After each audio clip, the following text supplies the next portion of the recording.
ఈ రోజు నేను చూసిన ఓ అద్భుతమైన సన్నివేశాన్ని మీతో షేర్ చేసుకోవాలనుకుంటున్నాను. విజయవాడ పౌరంగి ఏరియాలో కారులో నేను ఒకరి కోసం వెయిట్ చేస్తుంటే ఓ ట్రాఫిక్ పోలీస్ కొంతమంది పిల్లల్ని వేగంగా ఓ షాప్ లోకి తీసుకెళ్లే దృశ్యాన్ని చూశాను. విషయం ఏంటా అని ఆరాధిస్తే అప్పుడు అర్థమైంది, ఆ పిల్లలు ఆ షాప్ లోకి వచ్చే వరకు కాళ్లకు చెప్పులు లేవని. బయట ఓ రేంజ్ లో ఎండ మండుతుంది, కాళ్ళు కాలుతున్నాయి. ఇంటికి వెళ్తున్న పిల్లల్ని అదే రోడ్డు మీద చాలా మంది చూసే ఉంటారు, కానీ ఎవ్వరికీ కనబడని వినబడని ఆ పిల్లల నొప్పి ఈ పోలీస్ ఆయన గుండెని తాకింది. అందుకే గబగబా షాప్కి తీసుకొచ్చి ఆ పిల్లలందరికీ వాళ్ళకు నచ్చిన కొత్త చెప్పులు కొనిచ్చేశాడు ఆయన. ఇదంతా నేను వీడియో తీస్తుంటే వద్దు సార్ అని సున్నితంగా తిరస్కరించిన ఓ మంచి మనసున్న మొహమాటస్తుంది.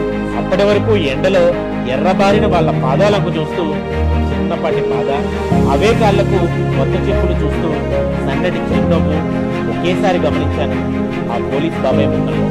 కొత్త చెప్పులు వేసుకుని